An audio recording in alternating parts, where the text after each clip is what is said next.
दोस्तों, कुत्ते को रोटी खिलाने के 8 फायदे जान लो, कभी दुखी नहीं रहोगे। दर्शक बंधुओं, आज की कहानी आपको सोचने पर मजबूर कर देगी। इस कहानी में मैं कुत्ते के बारे में बता रहा हूँ। अक्सर हम कई मौकों पर कुत्तों का नाम लेकर मिसाल दिया करते हैं। किसी को गाली देते हैं तो कुत्ते का नाम जुबान पर आता है। गाली आदमी को देते हैं पर नाम कुत्ते का बदनाम होता है। क्या कुत्ता इतना गिरा गुजरा जीव है? हमने उसे कभी खिलाने पिलाने के बारे में तो नहीं सोचा।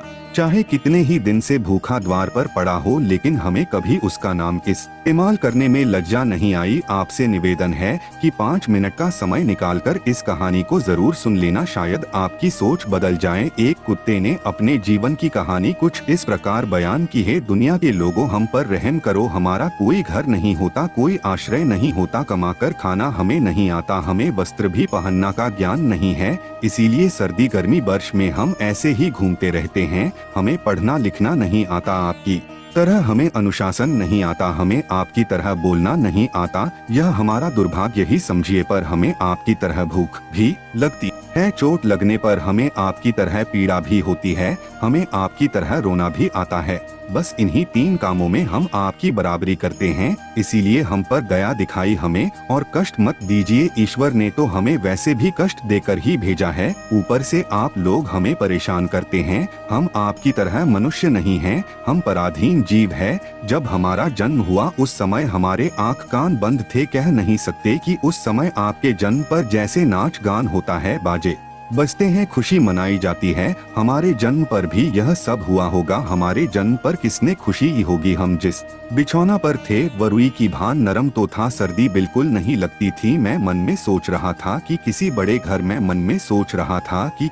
घर में पैदा हुआ हूँ, लेकिन जब हमारी आँख खुली तो मैंने देखा कि हमारी माँ, जिसे आप लोग कुतिया बोलते हुए, वह अपने 4 बच्चों को छाती से चिपटा कर एक भार की राख में पड़ी थी। हम 4 भाई थे, बाकी 3 भाई तो लाल और भूरे रंग के थे। मैं अकेला काला था, सबसे छोटा मैं ही था, इसीलिए कमजोर भी था। मेरी हम लोगों के पास जब तब आती थी, क्योंकि उसे भी अपने भोजन की व्यवस्था करनी पड़ती थी। यदि वह ना खाती तो हमें दूध कहाँ से पिलाती? उस एक पर हम 4 निर्भर थे। वह बेचारी अपने भोजन के लिए इधर उधर दौड़ती रहती थी। कभी भोजन मिल भी जाता था, कभी नहीं मिलता था, लेकिन वह हमेशा हम चारों का बड़ा दो ख्याल रखती थी। आखिर माँ जो थी वह रात रात भर जागकर गांव की रखवाली करती थी। मजाल क्या, जो अनजान आदमी बुरी नियत से गांव की ओर भी झांक जाए। दूसरे गांव के कुत्ते भी हमारी माँ के डर से गांव में नहीं आते थे। गांव के किसी किसान के खेत में कोई साढ़ाई फसल खाने आती तो हमारी माँ उसे दौड़ाकर भगा देती। गांव वालों के लिए इतना सब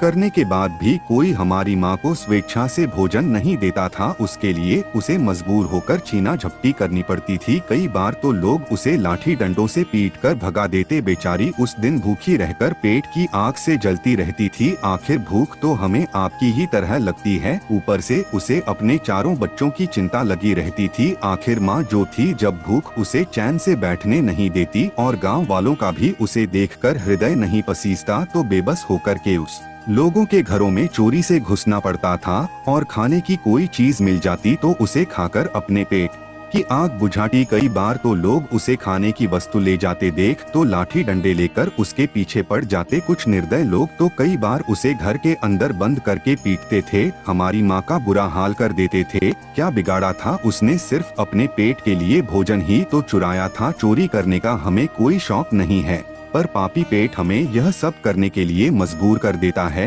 एक दिन की बात, बड़ी ठंडी बरसात हुई, ओले पड़े थे, ठंडी हवा चल रही थी। उस ठंड में ठिठुर कर हमारे 2 भाई मर गए। उस दिन हमारी माँ बहुत रोई, लेकिन मनुष्य हमारी पीड़ा क्यों समझेगा? उसके बच्चे थोड़े ही मरे थे, अब हम सिर्फ 2 भाई रह गए थे। हमारी माँ हम दोनों की अच्छे से देखभाल करने लगी थी। एक दिन उसी गांव में एक बनिए के घर पर दावत चल रही थी, बढ़िया बन रही थी। बनिए के घर काफी मेहमान आए हुए थे। हमारी माँ कुछ खाने की तलाश में बार बार उधर जाती, लेकिन लोग उसे दुत्कार कर भगा देते। किसी को उस पर इतना तरस नहीं आया कि पढ़ी उस बेचारी को खाने को फेंक दे। एक पढ़ी से उनका क्या बिगड़ जाता? मेरी माँ ललचा ललचा कर रह जाती। माँ वहीं खड़ी खड़ी देखती रही। दोस्तों, उधर बनिए के आंगन में दावत खाने का सिलसिला चालू हुआ, भोजन परोसा जाने लगा। माताज भी वही जाकर पूछ हिलाने लगी। खाना परोसने वाला आदमी जब किसी काम से भीतर गया तो मेरी माँ दबे पांव, बढ़ियों के संगीत, छकरा धक धक की आवाज होने लगी। चारों ओर से लोग चिल्ला चिल्ला कर ऐसे भागे, मेरी माँ वह चीख पुकार सुनकर घबरा गई। 2-3 आदमी डंडे लेकर उसके ऊपर से बड़ी बेरहमी से दौड़े। मेरी माँ वहाँ से घबरा कर भागी, मगर उसे वहाँ से निकलने का कोई रास्ता नहीं मिला, क्योंकि सामने से